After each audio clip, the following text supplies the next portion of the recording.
Hey. So I just thought to ask who is ready for a new life? Who is ready for a glow up? If you don't know what a glow up is, it's going from like where you feel set back, stuck, can't find the right outfit, nothing works. That Eeyore life, like, oh, I lost my tail. When you go from that to hello, day. I'm ready to embrace whatever comes my way, right? Not a lot of people go into life like that. Like, I was talking to someone last night, and she said, well, I'm sorry that it's like that. And I was like, no, it won't be like that forever, and it is what it is, right?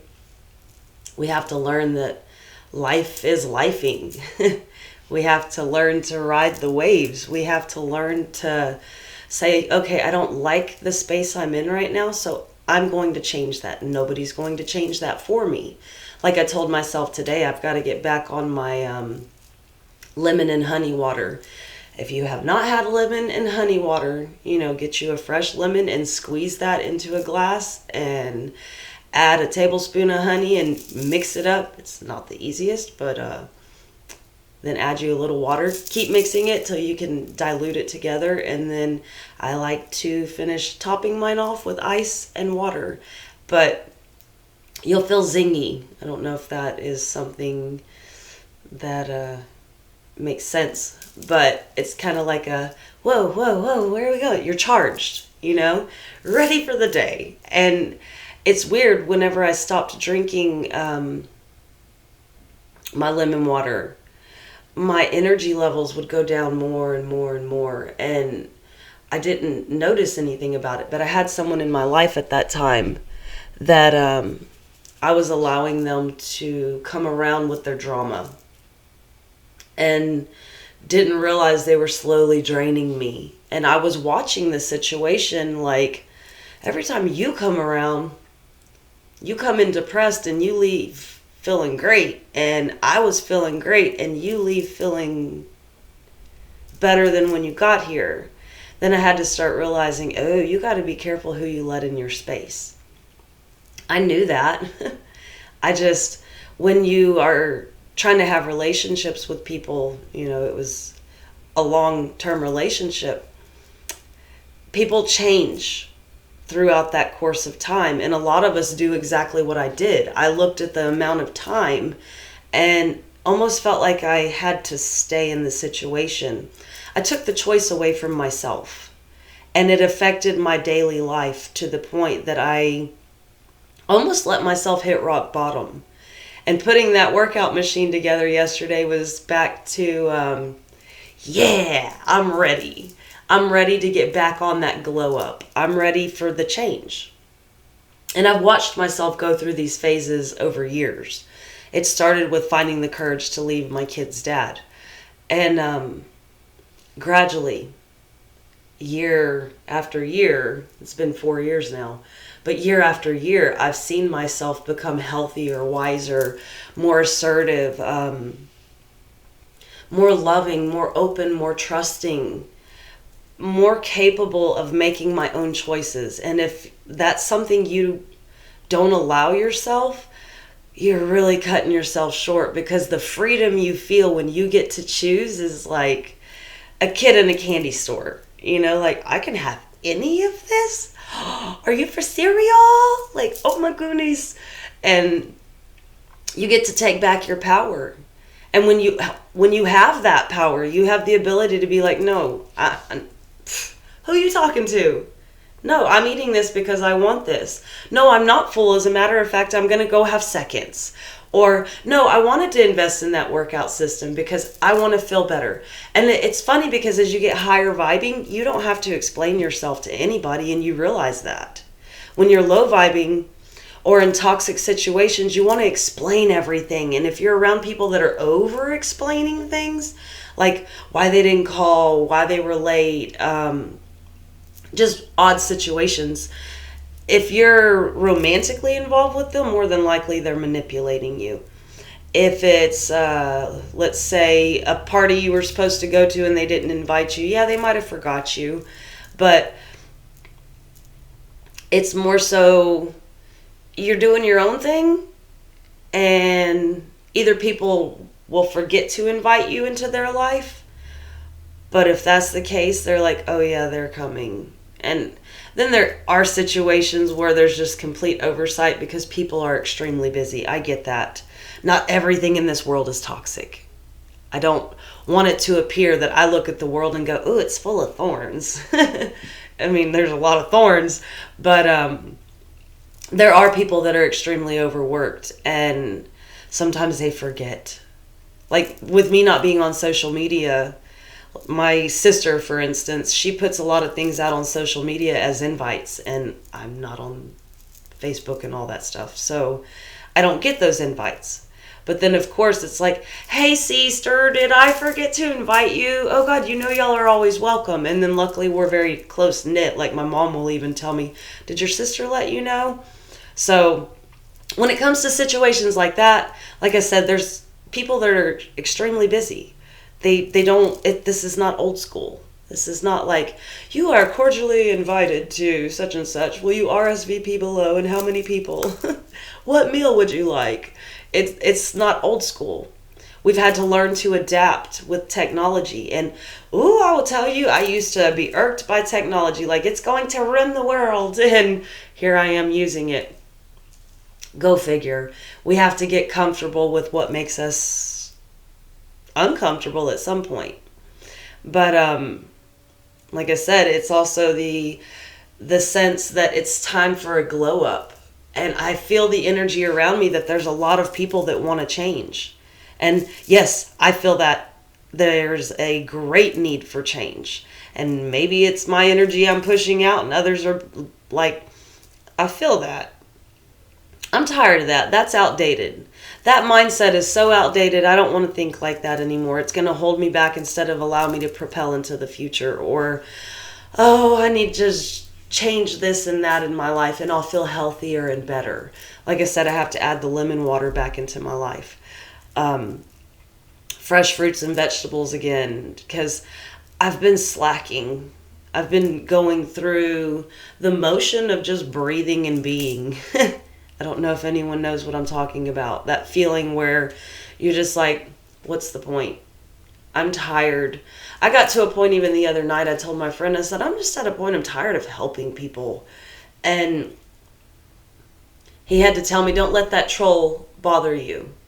And then even my daughter had to be like, Ma, you don't have to do this or that. And I had to listen to them. And I'm not a person that normally takes advice. I've had a hard time with trusting that people had my best interests at heart.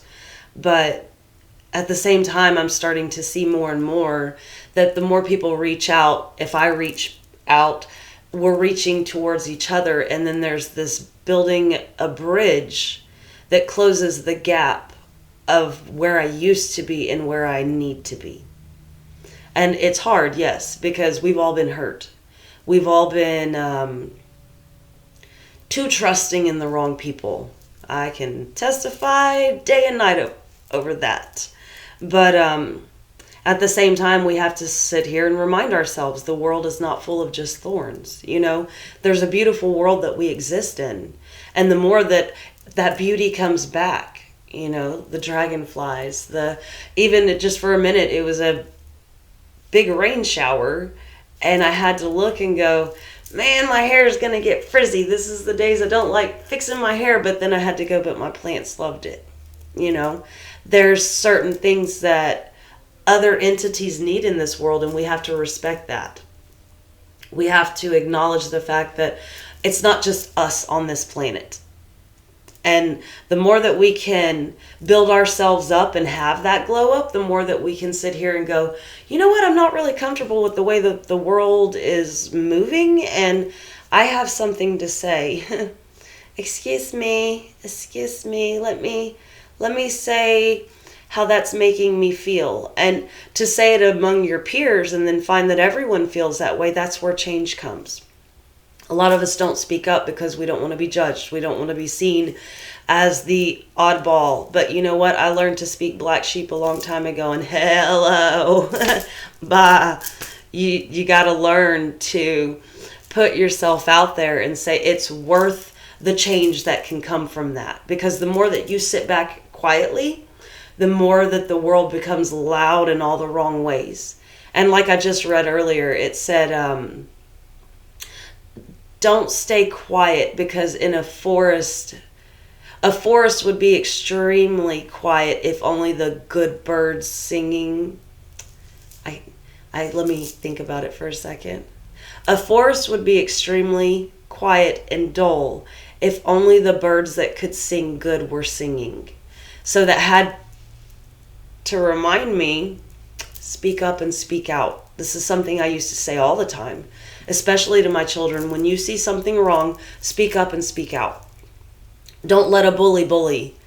Don't let an atrocious action go untold or unnoticed. Don't sit back and watch somebody who's in despair. If somebody's crying, check on them.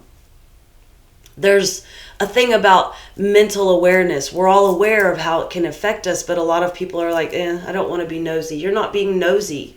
You're helping somebody be able to get up and say, I feel better now. My life is worth it. I am lovable, just like you are. You're very worth it. You're very lovable. You're more inspiring than you give yourself credit for. You know, some days, like I made a video, just getting up is the success for the day. But sometimes when you're so down and out and people around you see that, you showing up encourages them. It helps them to keep doing the same thing, because we live in a world that has been lulled into toxicity. And like I said, I'm not saying it's all toxic, but it's easier to see that. Just like the words that hurt you are easier to hang on to, right? We easily forget someone telling us, oh, I see the progress you're making, or oh, you look really good today, or oh, I love that on you. And when we get that, pay it forward. Remind somebody else. Oh, that looks really cool. Oh, that's awesome. You know, that's... Even the other day, I'm sitting on the bench eating a salad, and this girl comes walking out. Oh, that salad looks good. I want me a salad. Shoot, that looks good. And I thought, I hope she goes and gets a salad. But it's just as simple as doing you. That helps others to go, that don't look so bad. Maybe I'm going to try that. And when people do try what you're doing, don't get upset and think that they're stealing your ideas. I had a big problem with that in high school. Like, I was always different, and then the cool kids would copy me, and I'd be like, what? No. You think you're better than me, so go be better than me. And that mentality had to change over time. And my mom had to tell me, it's not that they're not being jerks. You're just a trendsetter. You're somebody that is willing to go out into the world and to show the world who you are. No thoughts about it. And it's been like that most of my life. To me, it was being rebellious. As I've gotten older, I've realized, oh, that's a fearless mentality. Just like getting on the ship of time to sail into the future. You know, and it's time for change. If you feel it, let your friends know. Hey, you want to change? You want to glow up? Even if you join a gym, even if you just walk around the block together, even if you just eat a salad on the weekend before you drink your beer or your wine or whatever you drink. But I'm not saying you have to give up the things you love. But there is something about balance in life. And the more that we can go, okay, I took a little that was bad, so I've got to give a little to myself. You know, a little good. Because there is that balance. Everything in moderation, you know. Not saying you have to give up your favorite things. If cheesecake didn't hate me so much, I'd still eat it. But either way it goes, you got this. I have faith in you, and I really hope that you're ready to jump on the winds of change and set sail into the future, because it's coming, and we're going to do it together. So, sending you lots of love. Toodles.